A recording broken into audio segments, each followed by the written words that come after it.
In this segment of learning experience, you will be exposed to various activities that allows you to examine different lesson plan exemplars and its parts, and an opportunity to construct your own lesson plan. So, what is lesson planning all about?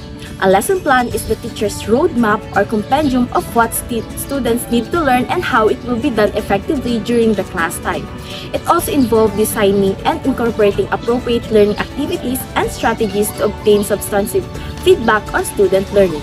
A well-constructed lesson plan prepared by a teacher for a particular lesson allows him or her to enter the classroom with more confidence and a greater possibility of having engaging activities that will result in a meaningful learning experience with students. In lesson planning, we usually use two types of formats, semi-detailed and detailed. So let's talk about first the semi-detailed lesson plan. This type of plan is still quite structured and identifies a focus but provide less specifics than a DLP. It could consist of a topic, objective, and student practice, but perhaps the procedures or ways of teaching the topic are a little less defined. While the detailed lesson plan is a detailed description of the exact steps to teach a specific topic. A detailed lesson plan includes the 5 parts of thorough explanation on lesson topic, class objectives, procedure, time management, and student practice. Regardless of what lesson plan you will use, a teacher must never forget that a lesson plan provides you with a general outline of your teaching goals, learning objectives, and a means to accomplish them and is by no means exhaustive. A productive lesson is not one in which everything goes exactly as planned, but one in which both students and the instructor learn from each other. So in the lesson plans given to us, we notice that the format or the manner the writers design their lesson plans differs from one another in the lesson plans that were presented to the class. The first sample is the lesson plan that follows the 5-phase 5E paradigm and comprises the following 5 parts: engage, explore, explain, elaborate, and evaluate. It offers a thoughtful, developed order of lessons that puts the students at the center of the learning process. The second sample of the lesson plan is a semi-detailed lesson plan. The format of this plan is one that establishes a focus and is still quite structured but offers fewer details than a detailed lesson plan. It might include a topic, an objective, and a student practice, but the specific methods or approaches for demonstrating the subject matter might be less clear. While the third of the lesson plan is called guided instruction, in which the instructor assigns a task for students to accomplish in groups. This teacher goes around the classroom, observing and supervising each group as they work to finish the task. The format of this lesson plan has also objectives, the subject matter, but its learning process is more focused on activities. Since 3 lesson plans we provided for us, let's describe the parts of lesson plans model. The first sample is 5E model. The parts of this lesson plan are first objectives, which consist of content standards, performance standards, and specific learning objectives. These objectives are connected to the lesson. Second, subject matter consists of the topic, instructional materials, and references. Next part is learning procedure, where you can find the preliminary activities that needs to do before starting the discussion, like prayer and many more. The lesson proper, where you can find the 5E engage. This is where the motivational activity is located. Next is explore. This part where the teacher deepens the understanding of the lesson by giving another activity that is connected to the topic and objectives of the lesson. Third part is the explain. This part is when the teacher explain and elaborate the ideas and information about the lesson. Fourth is elaborate, wherein the teacher will have another activity for the learners that elaborates the lesson. It is either by group, by partner, or individual activity. Lastly, evaluation, wherein the teacher will give short quizzes or paper and pencil tests align with the lesson or discussion. And if the teacher wants to give an assignment, he or she will put the agreement part. It is the last part of the lesson plan. The second sample is semi-detailed lesson plan. The first part of this lesson plan is also the objectives. It consists of 5 related topics and must be achieved at the end of the lesson. The second part is subject matter. It also contains the topic, references, and materials. But in this lesson plan, there is a time allotment and value integration of the lesson. The third part is procedure. It includes motivation, wherein the teacher gives an activity to activate the prior knowledge of the students by grouping the class into 3 groups. And then they will identify today's lesson through the task assigned to them. Also, engage them in class discussion. It also includes the lesson proper. This part is where the teacher discusses the content of the lesson along with some activities. After that, the lesson will move on to generalization, where the teacher will summarize the whole lesson through class recitation and will give activities. Just like in sample lesson plan, where the teacher will give recitation and conduct an evaluation to measure the knowledge, gain, and skills acquired in the whole lesson. The third sample is a guided instruction lesson plan. The parts of this lesson plan is also consists of 3 objectives. In the first part, the subject matter includes the subject and topic of the lesson, references, and materials. The third part is the learning process, wherein the teachers introduce the topic and give the first activity to give ideas to the learners about the lesson. Then, along with the discussion of the topic, there are different activities such as explicit instruction, guided practice, individual work time, and many more to enhance the students' knowledge and skills. The assessments comes next, and it is used to evaluate knowledge gained in the overall discussion. Lastly, in the review and closing, the teacher will give generalizations about the topic through recitation. So among the 3 models of lesson plans, the most difficult to construct, I think, was the objectives, because it really needs careful planning and organization to achieve the goals of the lesson. Moreover, it needs to be connected to the lesson plan, the activities, and the assessment to ensure achieve the objectives. Lastly, the objectives are the ones that will point in the direction of the journey of the learning and teaching process. The easiest to construct, I think, is the subject matter, because most of the information we'll put there comes from one resource or a book. Information like the title of the topic, grade level, reference, and many more. So now, let's identify and describe what teaching method is used in each plan.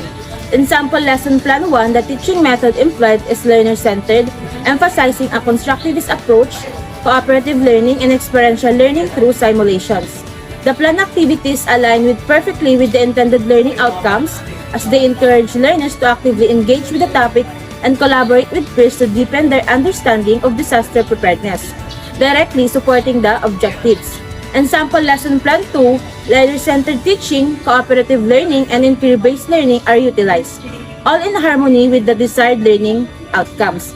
The activities are designed to promote discovery and exploration among learners, ensuring that they actively participate in the learning process.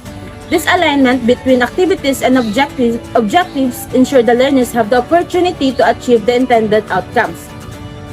In sample lesson plan 3, combination of learner-centered teaching and direct instruction methods are used. The activities are learner-centered, allowing students to perform tasks that facilitate their understanding, while their direct instruction serve the purpose of comparing 2 blanks. These activities directly correspond to the learning objectives and enable students to meet the specified outcomes effectively. In all 3 sample lesson plans, the congruence between the intended learning outcomes and the supporting activities and assessment is evident.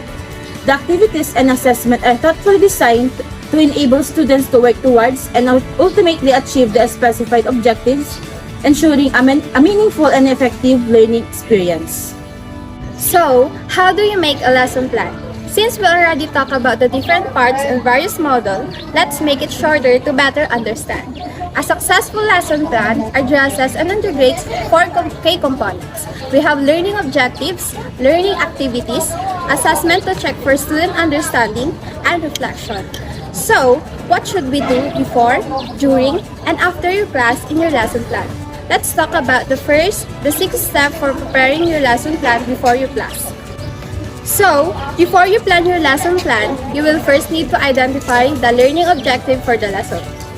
A learning objective describes what the learner will know or will be able to do after the learning experience rather than what the learner will be exposed to during the instruction. Typically, it is written in a language that is easily understood by students and clearly related to their program learning outcomes. Next is we have learning activities. When planning learning activities, you should consider the types of activities students will need to engage in to develop the skills and knowledge required to demonstrate effective learning in the course. Learning activities should be directly related to the learning objective of the course and provide experiences that will enable students to engage in, practice, and gain feedback on specific progress toward those objectives. As you plan your learning activities, estimate how much time you will spend on each. Build in time for extended explanation or discussion, but also be prepared to move on quickly to different application or problem, and to identify strategies that check for understanding. The third one is plan to assess student understanding. Assessments. For example, tests, papers, problem set, and performance. Provide opportunities for students to demonstrate and practice the knowledge and skills articulated in the learning objectives, and for instructor to offer targeted feedback that can guide further learning. Next is plan to sequence the lesson in engaging and meaningful manner. Let's proceed to the next part. Create a realistic timeline. A list of 10 learning objectives is not realistic. So, narrow down your list to the 2 or 3 key concepts, ideas, and skills you want students to learn in the lesson. Your list of prioritized learning objectives will help you to make decisions on the spot and adjust your lesson plan as needed. And lastly, plan for a lesson closure. Lesson closure provides an opportunity to solidify students' learning. Lesson closure is useful for both instructors and students. And now, during the class, this is the time that you will present your lesson plan. Letting your students know what they will be learning and doing in class will help keep them more engaged and on track. Providing a meaningful organization of a class time can help students not only remember better, but also follow your presentation and understand the rationale behind the planned learning activities. You can share your lesson plan by creating a brief agenda on the whiteboard or telling students explicitly what they will be learning and doing in class. Click in here the tips and the techniques to facilitate an interactive lesson. And after presenting your lesson plan to the class, you will reflect. Take a few minutes after each class to reflect on what worked well and why, and what you could have done differently. Identifying successful and less successful organization of class time and activities would make it easier to adjust to the contingency of the classroom. If needed, revise the class plan. And so, after discussing the content of the lesson plan, a teacher should assess and evaluate the students using different types of assessment, and to help you to make sure that the most relevant objectives are assessed and the sample of less prominent ones, and also include the table of specification can and also be used. The purpose of table of specification is to identify the achievement domains being measured and to ensure that a fair and representative sample of questions appear on the test. So, there are challenges encountered in making lesson plans. First, this type of lesson plan is one of the hardest to construct because you need to make a teacher's and students' responses, which will take lots of your time. Second, making and identifying objective was not easy as you thought because every objective must be created carefully and must align with the lesson. Third, designing activities and assessments that are effective and aligned with students' capabilities and understanding is important. Lastly, planning instructional materials that will utilize in teaching is also important because if a teacher does not plan well his or her instructional materials, there is a tendency that the IMs used do not align with the activities and cannot enhance learners' knowledge and skills. Those challenges encountered in making a lesson plan need an effective solution. So, how will I address those challenges? As a future teacher, I must familiarize myself with the practice creating different types of lesson plans so that in the future, I will no longer have or reduce my struggles with doing lesson plans.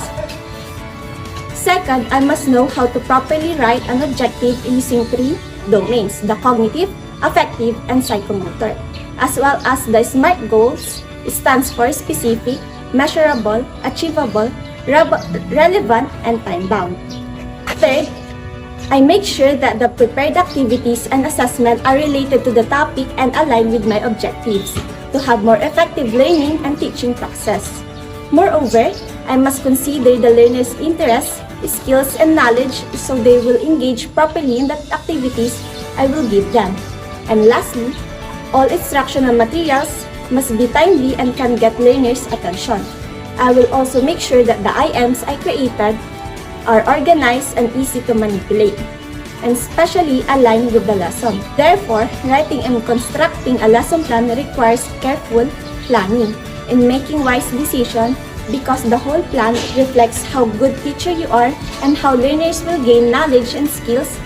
Through planning, teachers and learners will achieve effective learning.